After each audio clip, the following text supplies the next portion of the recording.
Aloha and welcome. We are Team Jersey and we are going to share about recycling intervention. My name is Desiree. I'm Roxanne, I'm Rhiannon. and the title of our of our project is recycling intervention. And so we decided to do our project on recycling behaviors and recycling intervention. We feel that this was a perfect topic as a social issue. Previous research indicates that positive recycling behaviors are more apparent when there is clear visual salience.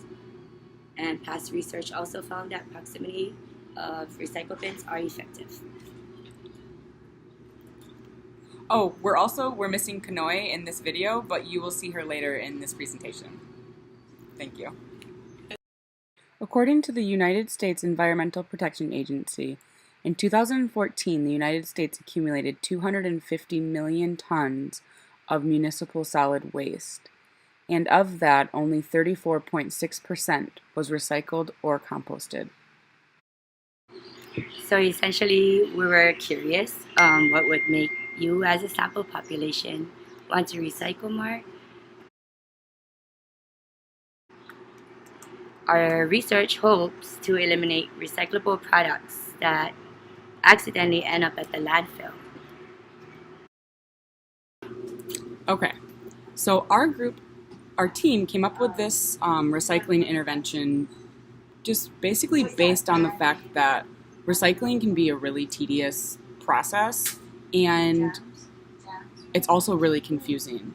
So we thought that an intervention that would be successful to promote positive recycling behaviors on campus would be to manipulate the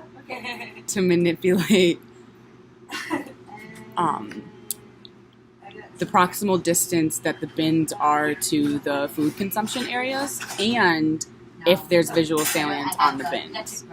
So previous research has indicated that there is a positive correlation between bin proximity and with the visual images of the bins, and it promotes positive recycling behaviors.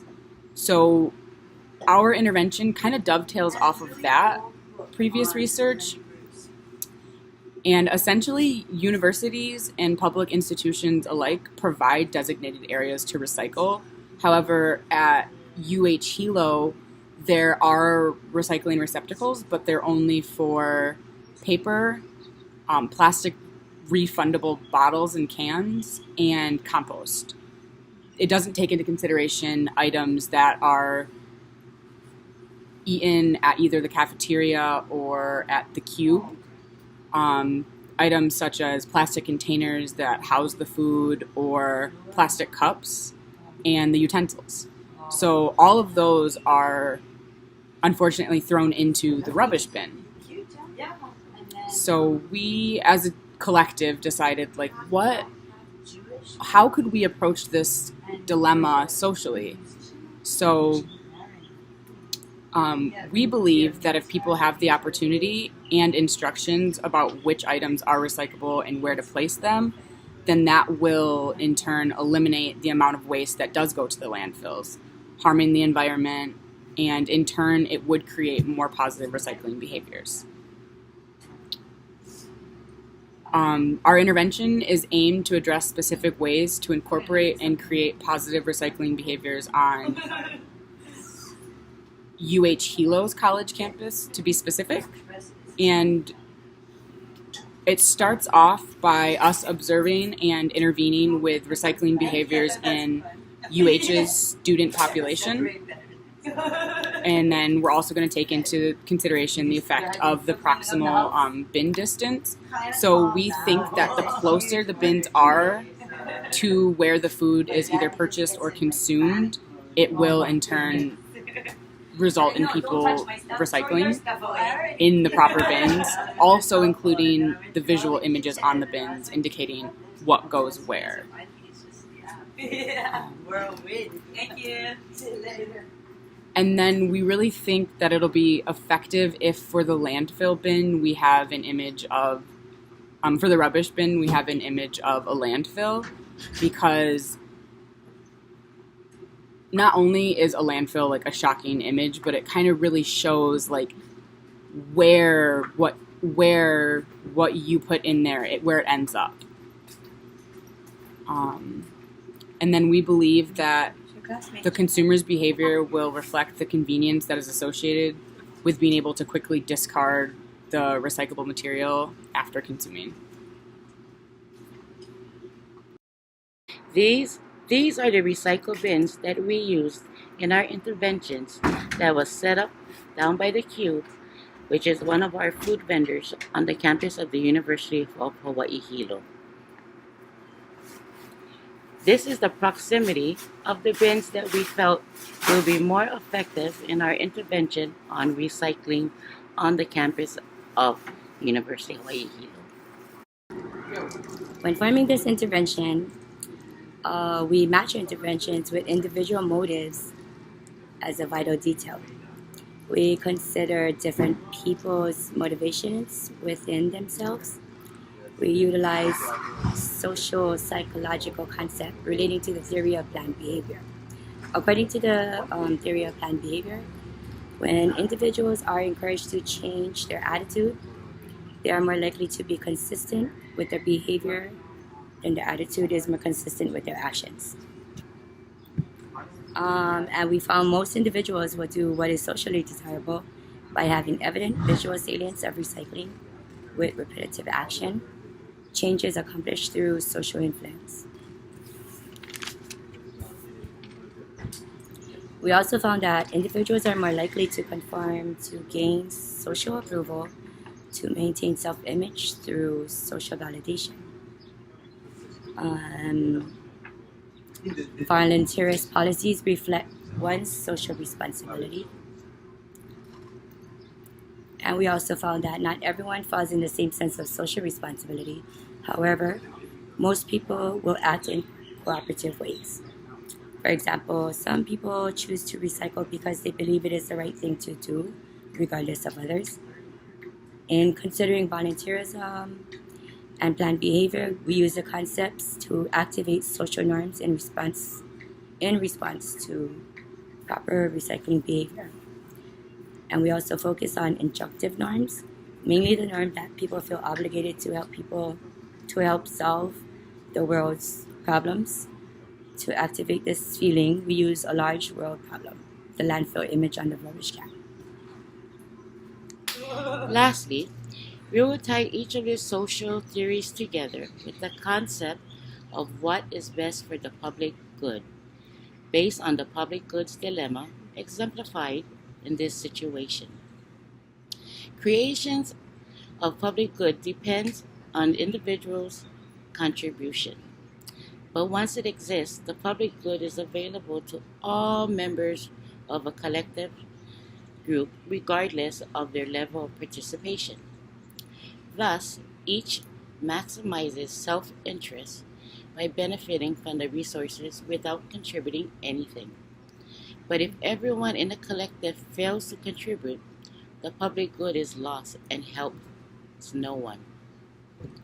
Public good dilemmas have been studied extensively by behavioral economists, political scientists, and social psychologists, and laboratory and field research are instructive about the conditions under which individuals will behave cooperatively. Even in the context of contributing resources to a group of strangers.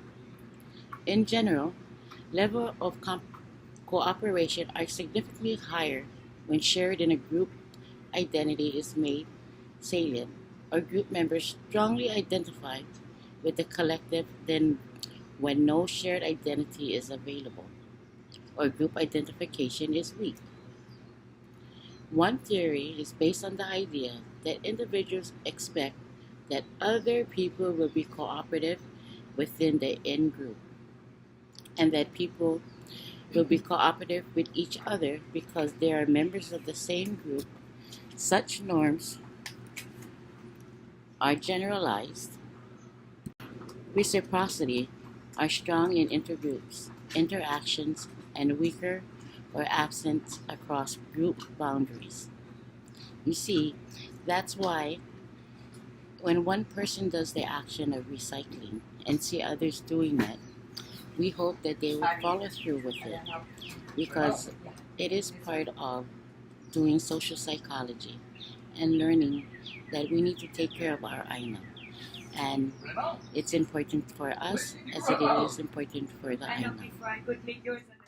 So, our intervention is aimed to assess what social concepts are needed to help increase positive recycling behaviors on a university's campus.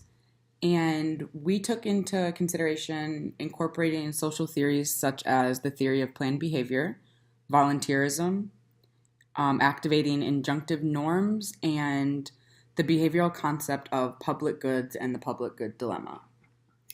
Assessing and using these in our intervention will help strengthen our hypothesis. And the hypothesis was that visual salience and increased bins in proximity of food consumption will help increase recycling behaviors. And then to evaluate whether this intervention will be effective or not, or is effective or not, we plan to measure the amount of recyclables that are in the correct location after the intervention is instilled. And then also we would conduct a survey. And the survey, essentially, we would do one before and after. And then it would measure the students' general knowledge of the importance of recycling and the access to all proposed sorted recycling bins with labeled visual aids. And